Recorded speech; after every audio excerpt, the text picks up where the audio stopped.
지난 한 주간 하나님께서 우리 삶의 자리에 함께 하시고 도우셔서 이렇게 건강하게 한 주간 보냈습니다.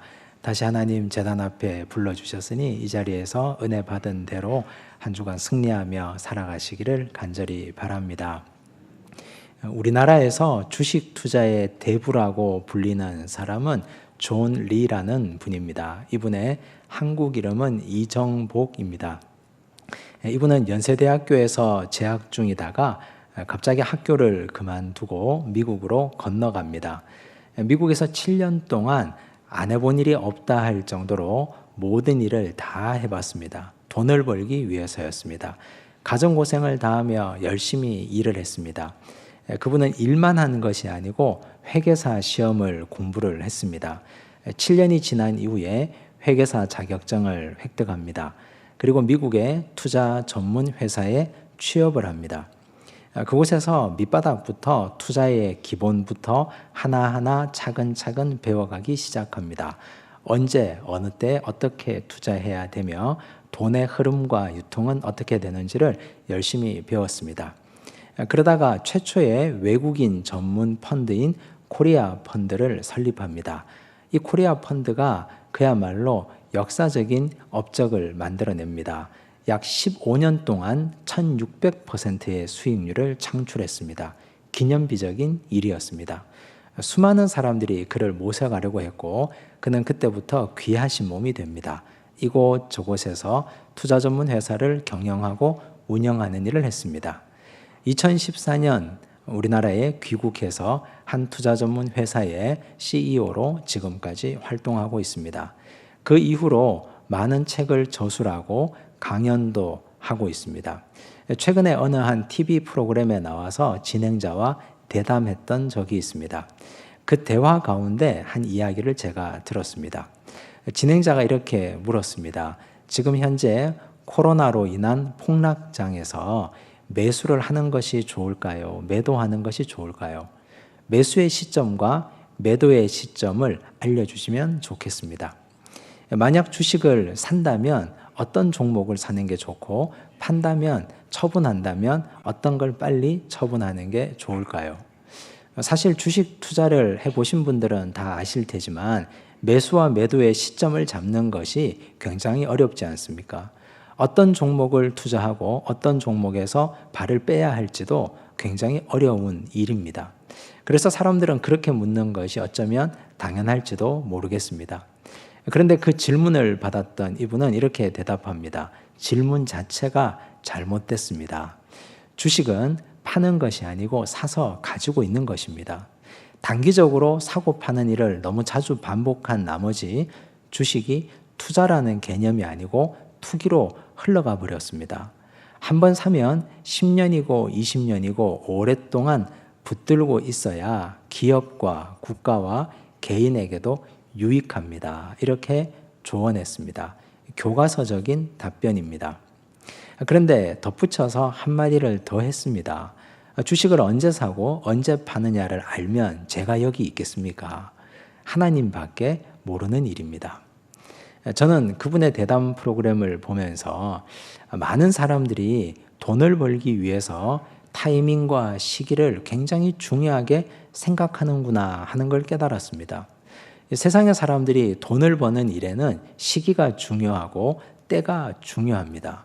그렇다면 하나님의 백성들인 우리는 하나님의 때, 그리스도의 때를 분별하며 살고 있는가 하는 질문을 스스로에게 해봐야 됩니다. 우리는 모두가 하나님의 자녀들이고 하나님의 백성들인데 과연 우리는 하나님의 때에 민감하게 반응하고 있는가?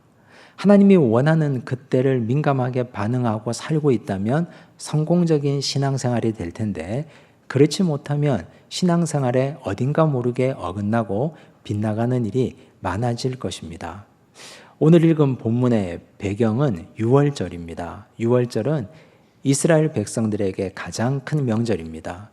유월절을 둘러싸고 세 부류의 사람들이 등장하고 있습니다. 첫째는 유대의 종교 지도자들이고 두 번째는 예수님을 팔아버린 가룟 유다이고 세 번째는 이름 모를 한 여인입니다. 예수님께 귀한 향유옥합을 부어드린 한 여인입니다.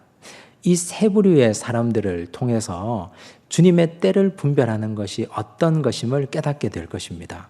혹시 우리가 불신앙적으로 비신앙적으로 살고 있지 않은지 우리 모습도 다시 살펴보게 될 것입니다. 먼저 첫 번째 사람들입니다. 유대 종교 지도자들 1절과 2절을 보시겠습니다. 함께 읽습니다. 이틀이 지나면 유월절과 무교절이라 대제사장들과 서기관들이 예수를 흉계로 잡아 죽일 방도를 구하며 이르되 밀란이 날까 하노니 명절에는 하지 말자 하더라. 사실 유대 종교 지도자들에게 유월절은 큰 대목이었습니다. 원래는 대제사장이 되는 것은 혈통적으로 하나님께서 임명하고 지정한 사람이 대제사장이 되고 종교 권력자가 되는 것이지만 이 당시에는 정치 권력에 돈을 주고 종교 권력을 샀습니다. 미천이 들어갔습니다. 많은 돈을 들였습니다. 그러니 그 돈을 뽑아내야 하지 않겠습니까? 대제사장도 서기관도 수많은 종교 권력가들도 돈을 들여 그 자리에 올랐기 때문에 그들은 유월절을 기점으로 해서 그들이 투자한 것을 뽑아내려고 했습니다. 유월절이 왜 그들에게 돈이 되느냐? 많은 사람들이 예루살렘에 모이기 때문입니다. 사람들에게 자릿세를 받습니다. 돈 바꾸는 사람들, 비둘기 파는 사람들, 소나 양을 파는 사람들에게 자리를 내주고 세금을 받습니다. 성전에서 가까운 곳이 그 세금이 비쌉니다. 급기야 성전 안까지 들어왔습니다. 유월절 대목은 그들에게 한미천 잡는 자리였습니다.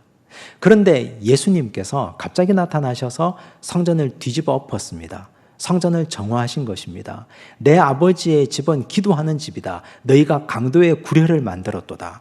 예수님께서 책망하셨습니다. 사람들은 그제야 깨닫습니다. 성전에서 이렇게 사고 파는 것이 잘못되었구나. 성전은 기도하는 집이지 성전은 강도의 구렬이 결코 아니구나. 그때부터 손님이 떨어져 나갑니다. 유대 종교 권력 지도자들은 한미천 잡을 기회를 놓쳤습니다. 예수님이 얼마나 미웠을까요? 예수님이 눈에 가십니다. 어떻게 해서든 예수를 죽이고 싶었습니다. 예수만 없으시면, 저희 예수를 죽이면 내가 돈 버는 것도 내가 잘 먹고 잘 사는 것도 걱정 없을 텐데 예수 때문에 되는 일이 없다고 생각했습니다. 그런데 현실적인 걸림돌이 있습니다. 예수님의 인기가 백성들에게 하늘 높은 줄 모르고 치솟았습니다. 만약에 사람들이 많이 모이는 유월절에 예수를 죽이기라도 하면 밀란이 일어날까 봐 겁이 난 것입니다. 밀란이 일어나면 걷잡을 수 없고 그들의 권력도 담보할 수 없었기 때문에 예수를 죽이는 걸 이때는 하지 말자, 잠시 미루어 두자 생각했던 것입니다. 이들 유대 종교 지도자들에게 유월절은 출애굽의 기쁨도 아니고 유월절은 지난 날 이스라엘 백성들이 이집트에서 탈출한 그날도 아니요, 오직 돈 버는 날 그 하루였습니다. 이들은 돈을 많이 벌고 싶었는데 예수님이라는 장벽에 가로막혀서 그렇게 하지 못하고 예수를 죽이는 일을 뒤로 미루어 두려고 했던 것입니다. 그런데 그들에게 혜성같이 나타난 한 사람이 등장합니다. 10절과 11절을 보시겠습니다. 함께 읽습니다. 12 중에 하나인 가룟 유다가 예수를 넘겨주려고 대제사장들에게 가매 그들이 듣고 기뻐하여 돈을 주기로 약속하니 유다가 예수를 어떻게 넘겨줄까 하고 그 기회를 찾더라. 가룟 유다가 나타났습니다. 내부 고발자가 나타난 것입니다. 내부 고발자가 자기 발로 걸어가서 예수를 넘겨주고 예수를 팔겠다고 말한 것입니다. 그들은 속으로 쾌재를 불렀습니다. 얼마나 기뻤는지 모릅니다. 가룟 유다가 어떤 명목으로 예수를 고발했는지 그건 별로 중요하지 않습니다. 내부에서 고발자가 나타났다는 것이 그들에게는 중요한 일입니다. 왜냐하면 가룟 유다가 어떤 말을 했든지 그건 포장하면 그뿐이기 때문입니다. 예를 들어 이렇게 말할 수도 있습니다. 알고 보니 예수는 부도덕한 사람이었다. 앞에서는 좋은 소리, 입에 발린 소리를 했는데 사실은 내부 고발자의 말을 들어보니 그 조직이 썩어 있었다. 이렇게 포장할 수도 있습니다. 그런데 그보다 더 심각한 혐의는 정치적 혐의를 뒤집어 씌우는 것입니다. 그 당시는 로마의 속국이었습니다. 로마가 정치 권력의 최정점에 있었습니다. 그런데 내부 고발자가 나타나서 예수가 로마를 전복시키려고 음모를 꾸몄다, 이렇게 혐의를 뒤집어 씌울 수도 있는 것입니다. 예수가 자신의 인기를 믿고 수많은 사람들을 모아서 로마 정치 권력에 항거하려고 한다, 이렇게 해버리면 예수님이 체포되고 사형되는 것은 시간 문제입니다. 이렇게 사람들은 악하게 예수를 죽이려고 했던 것입니다. 우리가 여기서 한 가지 생각해야 할 것은, 그렇다면 왜 유다가 예수님을 고발했느냐 하는 점입니다. 예수를 유다가 왜 고발했을까요? 여러 가지 요인이 있을 수 있습니다. 그 첫 번째 이유로는 유다는 예수님을 정치적 메시아로 믿고 따랐습니다. 예수님을 믿고 따라가면 로마의 권력을 전복시키고 실제로 예수님이 정치적 지도자가 될 줄로 믿었습니다. 그런데 예수에게서 그런 기미가 보이지 않습니다. 오히려 무기력합니다. 예수를 따라다녀 보니까 예수님은 죽음을 얘기합니다. 십자가에 달려 고난당하는 걸 말합니다. 부활을 말합니다. 얼토당토 않는 일이라고 그는 여겼습니다. 그래서 이제는 이 예수는 나에게는 효용가치가 없다고 생각한 것입니다. 또 한 가지는 예수에게서 차별받고 있다고 생각했을 것입니다. 예수님은 베드로와 야고보와 요한을 중요한 자리에 데리고 다녔습니다. 가룟 유다는 내가 다른 제자들보다 못한 것이 없는데 차별받고 있다고 여겼을 것입니다. 그런데 이런 여러 가지 이유보다 더 중요한 가장 근본적인 이유, 유다가 예수를 팔아버린 근본적인 이유는 바로 돈 때문이었습니다. 유다는 돈을 굉장히 좋아했던 사람입니다. 같은 본문을 얘기하고 있는 마태복음 26장에 보면 유다가 예수를 팔고 받은 돈의 액수가 기록되어 있습니다. 은 30입니다. 그 당시 은 30은 종을 사고 파는 데 소요되는 돈이었습니다. 그렇다면 우리는 예수님의 몸값이 이 정도밖에 되지 못하는가 하는 질문을 가질 것입니다. 유다는 이렇게 은 30이라도 받아야 예수님을 파는데 도움이 될 거라고 생각했습니다. 이거라도 받아 챙겨야 되겠다고 생각한 것입니다. 유다의 속마음은 예수님을 통해서 권력을 얻는 것이었습니다. 예수님이 로마를 무찌르고 권력자 자리에 오르면 유다도 그 중에 한 자리를 차지할 것입니다. 그러면 그때부터 그에게는 좋은 세상이 열립니다. 부귀영화가 그에게 들어옵니다. 엄청난 돈을 가질 수 있습니다. 그런데 보아하니, 돌아보는 분위기를 보니 예수님은 그럴 기미가 보이지 않습니다. 지금이라도 예수라도 팔아치워서 은 30이라도 받아야 손해보지 않는 장사라고 여긴 것입니다. 3년을 내가 따라다니면서 이분에게 쏟아부은 시간과 정열이 얼만데 이거라도 챙겨야 되겠다고 생각한 것입니다. 그는 원래 돈을 좋아했던 사람이었습니다. 요한복음 12장 6절을 보시면 이렇게 기록되어 있습니다. 함께 읽습니다. 이렇게 말함은 가난한 자들을 생각함이 아니요 그는 도둑이라 돈깨를 맞고 거기 넣는 것을 훔쳐가밀어라. 그는 예수님 시절에 헌금을 관리하는 사람, 돈깨를 맡은 사람이었습니다. 그런데 그는 예수님의 돈깨, 모든 사람이 공동으로 사용하는 헌금에 손을 댄 사람이었습니다. 성경은 이렇게 그의 약점을 분명하게 기록하고 있는 것입니다. 그래서 그는 돈을 좋아했던 사람이기에 예수님을 파는 것을 거리끼지 않습니다. 유대 종교 지도자들과 가룟 유다의 공통점은 바로 돈이었습니다. 예수님이 내가 돈 버는 일에 걸림돌이 되기에 예수를 제거하려 했고 예수님을 디디고 올라가서 돈을 벌려고 했는데 그런 기미가 보이지 않기에 예수를 팔아치우려고 했고 예수를 팔고 예수를 사는 일이 그들에게 거래 관계처럼 일어나는 것입니다. 이 두 사람, 유대 종교 지도자들과 가룟 유다의 공통점은 돈을 좋아한다는 것이고 동시에 그들은 예수님을 수단으로 생각하는 사람들이었습니다. 예수님을 수단으로 생각한다는 것이 과연 어떤 의미일까요? 우리는 예수님을 목적으로 생각하십니까? 아니면 수단으로 바라보십니까? 예수님을 수단으로 바라보면 예수를 통해서 무언가를 얻으려고 합니다. 예수님을 통해서 부자가 되기를 원하고, 예수님을 통해서 출세하기를 원하고, 예수님을 통해서 내 자녀가 잘 먹고 잘 살기를 원하고, 예수님을 통해서 내가 건강하기를 원합니다. 예수님은 내가 궁극적으로 원하는 그것을 이루어 주시기 위한 하나의 수단일 뿐, 그 이상도 그 이하도 아닌 존재라는 것입니다. 그런데 만약 예수님을 믿고 열심히 기도하고 신앙생활 했는데 그 수단이 신통치 않으면 어떻게 됩니까? 예수 열심히 믿었는데 내가 원했던 것이 이루어지지 않으면, 건강도 물질도 명예도 내 자녀도 잘 되지 않으면 이 수단을 어떻게 하겠습니까? 용도 폐기하시겠습니까?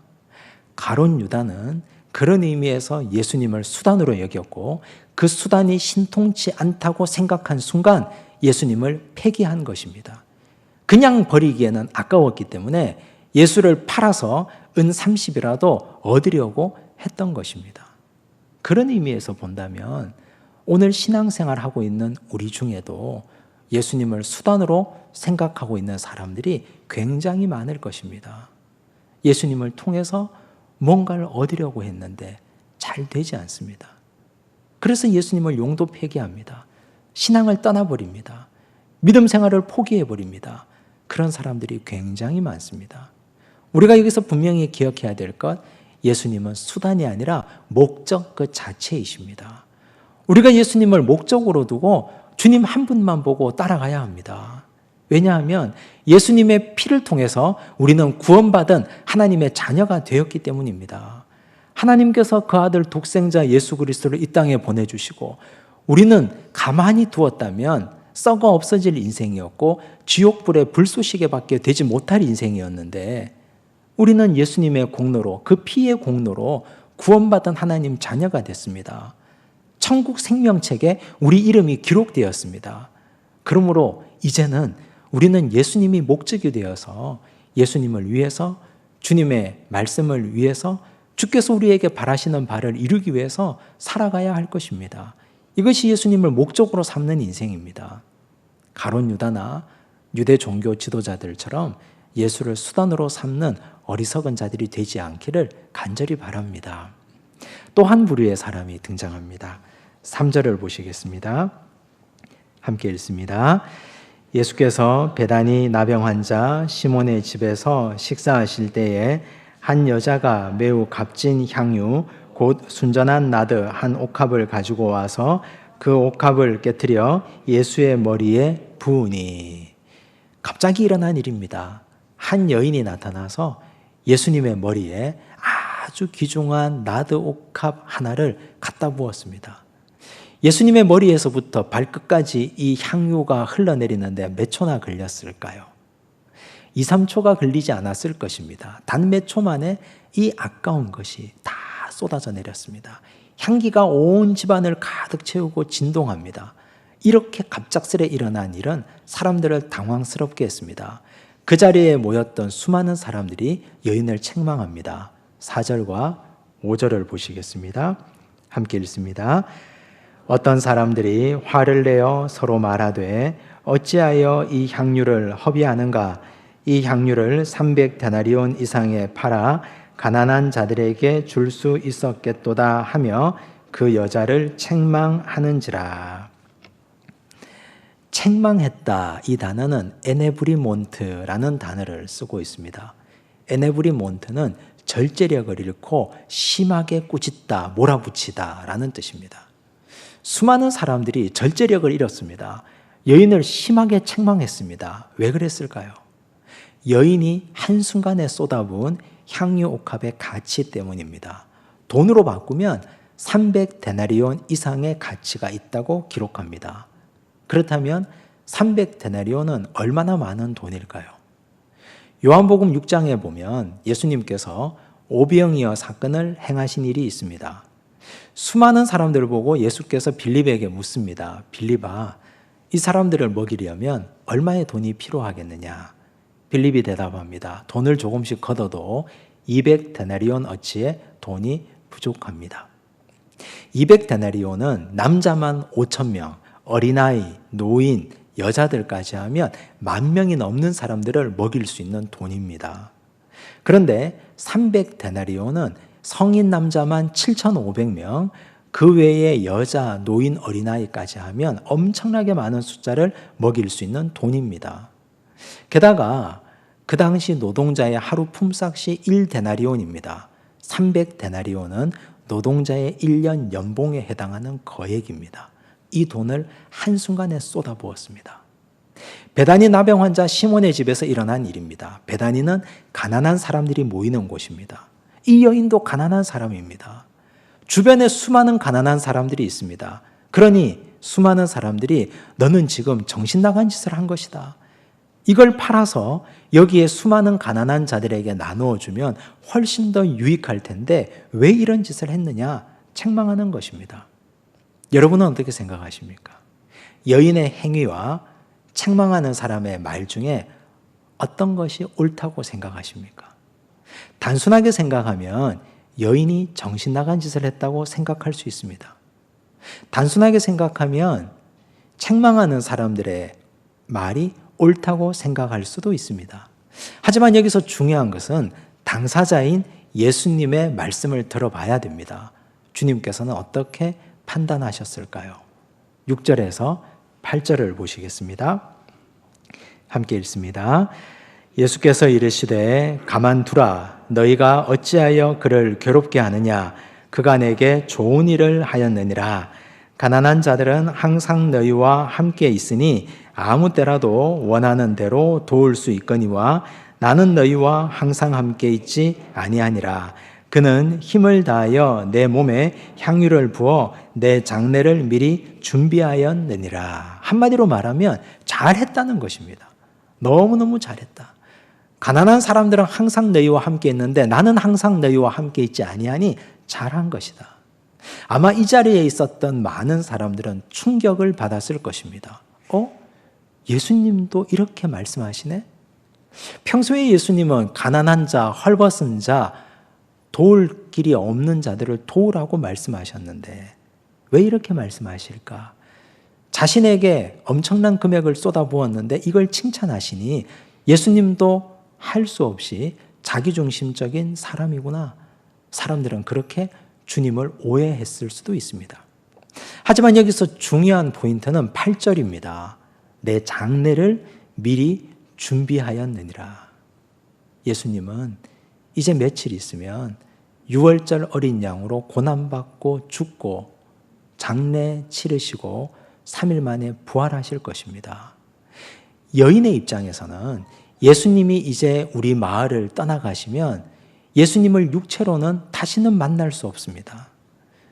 이제 내가 주님을 육체로는 만날 수 없는데 심판날 하나님 앞에 가서야 주님을 만날 수 있을 텐데 내가 주님께 해드릴 수 있는 것이 이것밖에 없는데 나는 내가 가진 가장 귀중하고 가장 소중한 것으로 주님께 부어드리고 싶다고 결단하는 것입니다. 그렇다면 여인은 예수님의 장례를 어떻게 알았을까요? 예수님이 이 마을을 떠나면 고난당하고 십자가 지고 돌아가신다는 사실을 여인은 어떻게 알고 있었던 것일까요? 주님의 말씀을 귀 기울여 드렸기 때문입니다. 예수님은 시간만 나면 말씀하셨습니다. 고난받고 죽고 부활하신다는 사실을 여러 번 말씀하셨습니다. 제자들에게도 말씀하셨습니다. 하지만 제자들은 들었지만 들리지 않았습니다. 순환예고를 3번이나 하셨습니다. 고난당하고 죽고 부활하시고 갈릴리에서 다시 만나자는 말씀을. 그런데 제자들은 들리지 않습니다. 왜 그랬을까요? 마음속에 욕심이 가득 차 있었기 때문에. 예수님이 순환예고 하신 이후에 제자들은 서로 다툽니다. 누가 크냐? 누가 1, 2, 3 자리에 앉을 것이냐? 그걸 가지고 다툽니다. 주님이 고난당하고 십자가 지고 죽는다는 사실, 부활한다는 사실에는 전혀 관심이 없습니다. 마음속에 정치적 메시아에 대한 기대감, 돈에 대한 열망으로 가득 차 있었기 때문에 들리지 않습니다. 듣지 않으면 주님의 때를 알 수 없고 들어도 욕심으로 가득 차서 들으면 주님의 때를 분별할 수 없습니다. 이 여인은 베다니에 자주 오시는 주님의 설교를 귀를 기울여 들었습니다. 오실 때마다 편견 없이, 마음의 욕심 없이 예수님의 말씀을 듣습니다. 듣다 보니 이제 주님께서 6월절에 올라가시면 다시는 육체로는 만날 수 없겠구나. 그걸 알게 된 것입니다. 듣다 보니 주님의 때를 분별했습니다. 들을 때 욕심 없이 듣다 보니 주님의 때에 자신의 삶을 초점을 맞출 수 있었던 것입니다. 오늘 우리는 주님의 때에 초점을 맞추고 계십니까? 그러지 못하고 있습니까? 많은 사람들은 때에 관심이 많습니다. 이 집을 팔아야 될까요? 사야 될까요? 살 때입니까? 팔 때입니까? 우리 자녀들의 결혼 문제가 시간이 걸려 있는데 내 아들, 딸의 결혼할 때가 언제입니까? 나는 언제쯤 승진할까요? 언제, 어느 때? 때에 관심이 굉장히 많습니다. 그 문제를 가지고 하나님께 나와서 끊임없이 여쭈고 기도합니다. 그러면 주님께서 우리에게 말씀하실 것입니다. 너는 너의 때에는 관심이 있는데 나의 때에는 관심이 있느냐? 내가 고난받고 내가 십자가 지고 내가 부활하는 그때에는 관심이 있었느냐? 내가 지금 중요하게 생각하는 그때에 너는 어떤 관심을 기울이고 있느냐? 주님께서 우리에게 되물어 보실 것입니다. 그때 어떻게 말씀하시겠습니까? 우리는 부끄럽게도 하나님의 때에는 별 관심이 없습니다.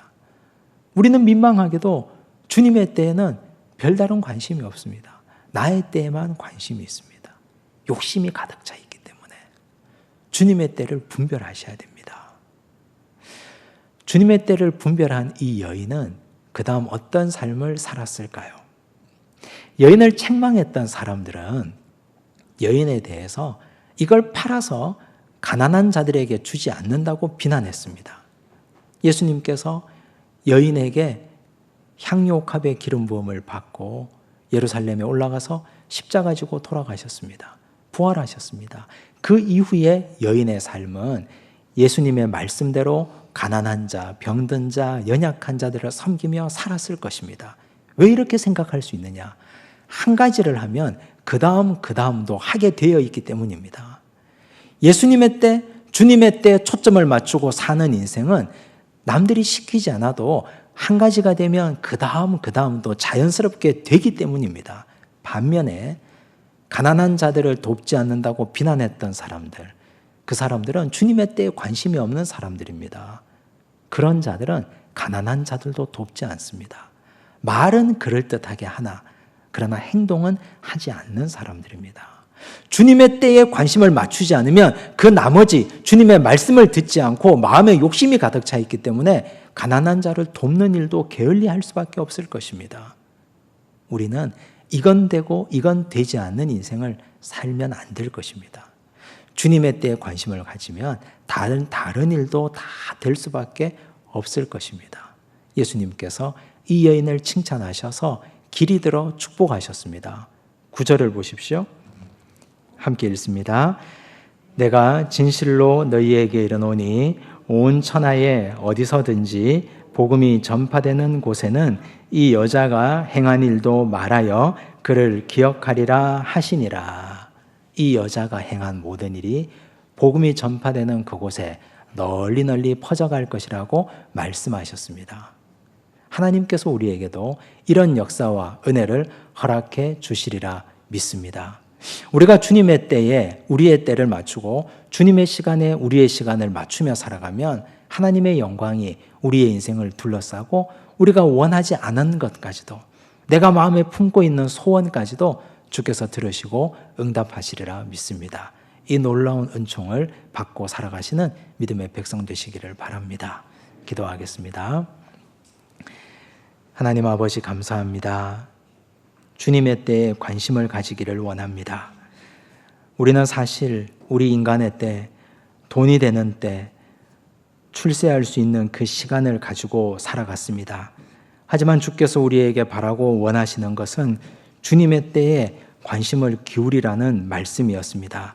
주님의 때 분별력을 가지고 주님의 때 관심과 마음을 가지고 열정을 기울여 주님을 섬기는 믿음의 백성이 되도록 축복하여 주시옵소서. 우리가 마음의 욕심을 내려놓고 주님의 말씀을 잘 듣고 주님의 때를 분별하며 살아가는 믿음의 백성들이 되도록 축복하시고 역사하여 주시옵소서. 모든 말씀 예수님 이름으로 기도드리옵나이다. 아멘.